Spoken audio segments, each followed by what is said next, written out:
రైతాంగ సాయుధ పోరాటం అనేది ఎక్కడ స్టార్ట్ అయింది? ఎట్లా స్టార్ట్ అయింది అది? ఇప్పుడు భూమి సమస్య ఆ రకంగా ఉంది కదా, హ్మ్. అట్లాగే వెట్టి చాకరీ ఈ రకంగా ఉంది. హ్మ్. తర్వాత వృత్తుల దారులను ఈ అవును రకమైనటువంటి చెప్పారు. దోపిడీ, మహిళలకు అడగ చెప్పారు. మహిళల మీద ఈ రకంగా. హ్మ్. తర్వాత ఈ అంటరాంతరం, కుల హ్మ్. వివక్ష, హుహుహు. ఊరికి దూరంగా హ్మ్. ఏసీ వాడలు ఉండడం, హ్మ్. మాలమాదిగ వాడలంతా ఊరికి దూరంగా ఉండాలా. హ్మ్. అట్లాగే అంటరాంతరం, వాళ్ళు అందరితో సమానం కాదు. హ్మ్. తాగడానికి నీళ్లు ఇచ్చేవాళ్ళు కాదు. హ్మ్. పని చేసే దగ్గర కూడా నాన్నది ఇచ్చేవాళ్ళు కాదు. హ్మ్. ఇలాంటి అవమానాలు వాళ్ళెక్కడ కూడా సమాజంలో అందరితో సమానంగా ఉండే అవకాశాలు లేవు. హుహు. అట్లాగే ఒరే ఒసే అని పిలిచేటటువంటి సంస్కృతి ఓన్లీ ఈ మహిళలను. ఆ మహిళల్ని గాని, కింది తరగతులనంతా కూడా. హ్మ్. అట్లాగే వాళ్ళ ముందర చెప్పులేసుకొని తిరగకూడదు. ఎవరి ముందల? దొరల ఈ ముందల. దొరల ముందర. ఎవరు వీళ్ళు? ఈ అణగారిన తరగతులంతా. ఆహా! ముఖ్యంగా దళితుల్ని ఇంకా మరీ దారుణంగా. అసలు చెప్పులేసుకొని చెప్పులేసుకోకూడదు. తిరగకూడదు. ఆ! వంగి నడవాలా. ఆ!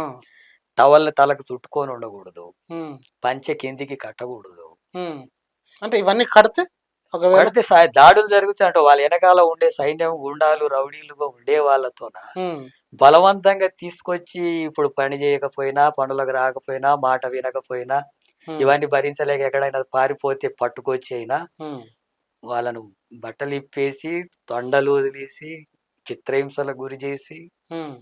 అంటే కాళ్ళు చేతులు కట్టేసి, ఎలకలను పైన పెట్టి కొరికిచ్చేటట్టుగా చేయడం. హుహుహు. అట్లాగే కారం చల్లడం. హ్మ్. ఎన్ని రకాల దారుణమైనటువంటి హింసలు మనం ఊహించనటువంటివి ఇప్పుడు మనకు సినిమాల్లో కూడా పాతవి చూయించిన దానికంటే దారుణమైన పరిస్థితులు ఉన్నాయి. హుహు. అలాంటి స్థితిలో హ్మ్. నేను బాంఛన ద్వారా అని బ్రతికినటువంటి సమాజం, హ్మ్. దాని నుంచి అటువంటి వాటిని అన్నిటి నుంచి కూడా ఒకవైపు సామాజిక కోణంలో అణచివేత, ఒకవైపు ఆర్థికంగా ఈ భూమితోన దోపిడీ చేసేటటువంటిది, హ్మ్. మరి పైన ఈ నిర్బంధం, హ్మ్. నియంతృత్వం, హ్మ్.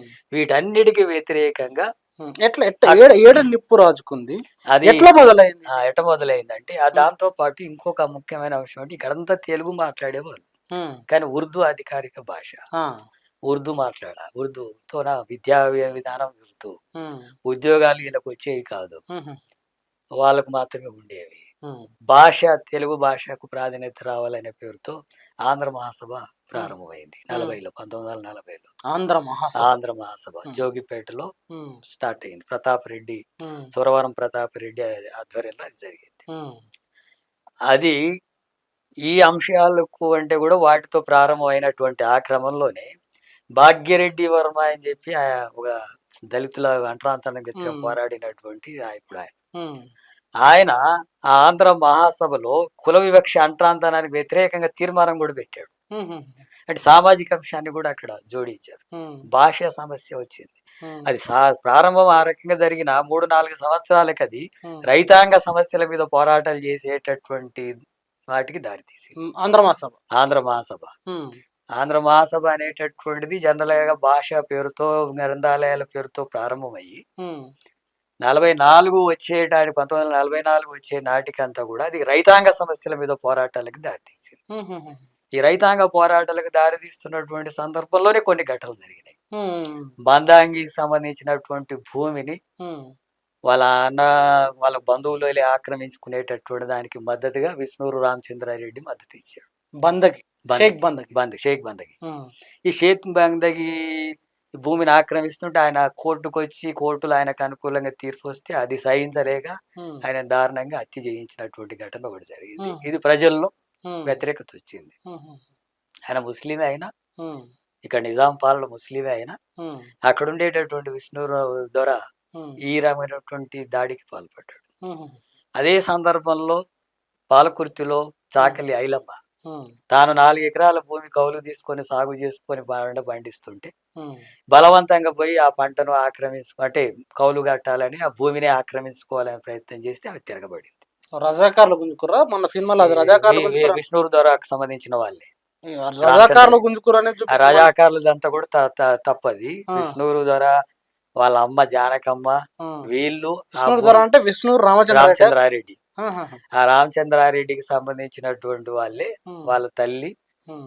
భూమిని ఆక్రమించడానికి ప్రయత్నం చేసింది. అదే మీరు చెప్పిన ఏదైతే సంఘటన ఉందో, హ్మ్. అది రజాకార్లొచ్చి ఆ వ్యవస్థొచ్చి గుంజుకున్నట్టు సినిమాలు చూపించారు. రజాకారులు కూడా విష్ణువు దొరలకు మద్దతుగా వచ్చినటువంటిది కూడా వాస్తవం. హుహుహుహు. రజాకారులు కూడా వీళ్ళకి అండదండలుగా వచ్చి ఆ ప్రాంతాన్ని విష్ణుధర రామచంద్రారెడ్డికి అండగా నిలబడ్డది కూడా వాస్తవమే ఆహాహా. వీళ్ళంతా కూడా. ఉమ్, అయితే ముందు ఈ రకంగా జరిగినప్పుడు ఈ ఐలమ్మ అప్పుడు దీన్ని సంఘం అనేవాళ్ళు. ఇది ఆంధ్ర మాసం. ఆంధ్ర మాసం అది సంఘం రూపం మారింది. సంఘం అని పిలిచేవాళ్ళు. ఉమ్, అప్పుడు ఆ సంఘం దగ్గరికి వెళ్ళి సూర్యాపేటలో సంఘం దగ్గరికి వెళ్ళి నాకు అడగి అని మద్దతు ఇయ్యమని చెప్పి అడిగినప్పుడు భీమిరెడ్డి నరసింహారెడ్డి ఉమ్, ఆధ్వర్యంలో నీ భూమికి నీకే ఉండేటట్టుగా చేస్తాం ఉమ్, అని చెప్పి వాళ్ళు వచ్చి వాళ్ళకి మద్దతుగా నిలబడి ఆమెకు మద్దతుగా నిలబడి వాళ్ళ గూండాలను రౌడీలనంతా కూడా ఎదుర్కొని ఉమ్, వాళ్ళనంతా కూడా ప్రతిఘటించి ఆమె పొలాన్ని ఆమె పంటను తీసుకుపోయి వాళ్ళు వేసుకున్నారు. ఉమ్, తీసుకొచ్చి మళ్ళీ ఈమెకు అప్పగిచ్చారు వీళ్ళు. ఉమ్, ఉమ్, ఆ సందర్భంగా పెద్ద ఇది జరిగింది. ఉమ్. అది ఎప్పుడైతే అది చాక లైలమ్మ తిరగబడిందో ఆ, ఐలమ్మ పోరాటము చిట్టెలక పోరాటం అని ఒక బీజేపీ నాయకుడు కామెంట్ చేసిండు. ఐలమ్మ మామూలు ఒక చాకలి కుటుంబంలో పుట్టిన భూమి లేని మహిళనే కావచ్చు.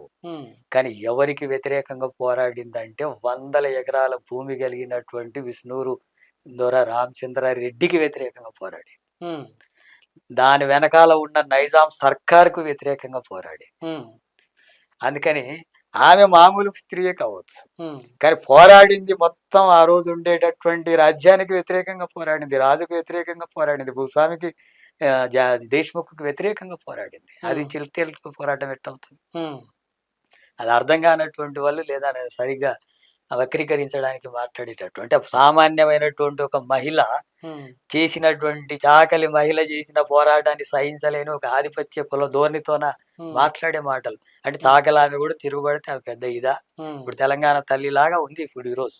అవును. అంటే అది సహించలేకపోవడం వల్ల ఆమెను వీరనారి చిన్నగా శాఖల ఐలమ్మ అని మాట్లాడుకుంటాం. మాట్లాడుతున్నారు, రాసుకుంటూ చిన్నగా మాట్లాడతాం. చూపించడం. ఆమె ఒక లెక్క రాకుండా చూడాలి. కులాధిపత్య ధోరణితో కూడా అట్టగే పురుషాధిక్యత ధోరణితోన ఉమ్, అట్లాగే అది ఫ్యూడల్ వ్యవస్థకు అనుకూలంగా ఉండే ధోరణితోనే మాట్లాడేటటువంటి మాటలు. ఉమ్, అట్లా భీమిరెడ్డి నరసింహారెడ్డి ఆధ్వర్యంలో ఆమెకు మళ్ళీ ఉమ్, భూమి పంట దక్కింది. ఉమ్, అటువంటి ఇది జరిగింది. అట్లాగే అనేక ప్రాంతాల్లో వీటన్నిటి మీద జరుగుతున్నటువంటి క్రమంలోనే దొడ్డి కొమరయ్య ఉమ్, అంటే ఆ ప్రాంతం అంతా కూడా గ్రామాల్లో ఇక భూమి కోసం ఇప్పుడు భూమి సమస్య మెల్లమెల్లగా ముంచి దున్నేవాడికే భూమి అనే నినాదం ముందుకొచ్చింది. దున్నేవాడికే భూమి. దున్నేవాడికే భూమి అనే నినాదం ముందుకొచ్చింది. ఉమ్, వచ్చి ఎక్కడికెక్కడ గ్రామాల్లో ప్రదర్శనలు జరుగుతున్నాయి. ఉమ్, తెగ రైతులు తిరుగుబాటు చేస్తున్నారు. ఉమ్. అట్లాగే ఈ సామాజిక తరగతులు అంటే అప్పుడు మీరు చెప్తున్నదంతా 44 నుంచి 51 మధ్య చరిత్ర జరిగింది. కదా. ఒక 5 సంవత్సరాల మధ్య అది ఈ పోరాటం జరిగింది. ఒక 5 సంవత్సరాలు. ఉమ్. అంటే ఈ ఈ కాలంలో నా ప్రశ్న ఏంటంటే ఎవరు చదివే లేదు, చదువు లేనోళ్ళు, కనీసం నోరు లేనోళ్ళు, మీరు అన్నట్టు ఏం వెట్టి అన్నారు, అవును, డబ్బులు అడగకుండా పని చేసేటోళ్ళు, అవును. వీళ్ళంతా తిరగబడే ధైర్యం గాని చైతన్యం గాని వాళ్ళకి ఎట్లా వచ్చింది అసలు? అదే చరిత్ర. అటువంటి సామాన్యమైనటువంటి ఆ జనాన్నే కమ్యూనిస్ట్ పార్టీ ముందుకు నడిపింది. ముందు ఆంధ్ర మహాసభతో ప్రారంభమై 5 మెల్లగా రైతాంగ సమస్యలతో కొంత ముందుకు వచ్చి ఆ క్రమంలోనే ఎర్రజెండా నాయకత్వాన కమ్యూనిస్ట్ పార్టీ నాయకత్వాన దున్నేవాడికే భూమి అనే నినాదాన్ని ముందుకు తీసుకొచ్చింది. ఎర్ర జెండా వీళ్ళకి అండదండగా నిలబడింది. ఎక్కడైతే ఈ రకంగా అణగారిన తరగతులు ఈ రైతులు కూలీలు ఉండరో వీళ్ళు ఎక్కడ భూమి కోసం పోరాడినా, లేదా పెత్తందారి ధోరణికి వ్యతిరేకంగా పోరాడినా, అత్యాచారాలకు వ్యతిరేకంగా పోరాడినా, మహిళల్ని బట్టలు కూడా తీసి బరిబత్తెల బతుకమ్మలు ఆడించినటువంటి ఘటనలు వాళ్ళందరికీ ఎర్రజెండా కమ్యూనిస్ట్ పార్టీ నాయకత్వాన ముందుకు సాగింది. ఇది సహించలేక రజాకారులను కూడా పిలిపించుకున్నారు. అందుకనే రజాకారులు కూడా ఎందుకు వచ్చిండ్రు, ఈ మెత్త ఎత్తున గ్రామాన తిరుగుబాట్లు చేస్తున్నారు, ప్రజలు పెద్ద ఎత్తున పోరాటంలోకి వస్తున్నారు అనే దాన్ని ఆపడానికి రజాకారులను కూడా తీసుకొచ్చారు.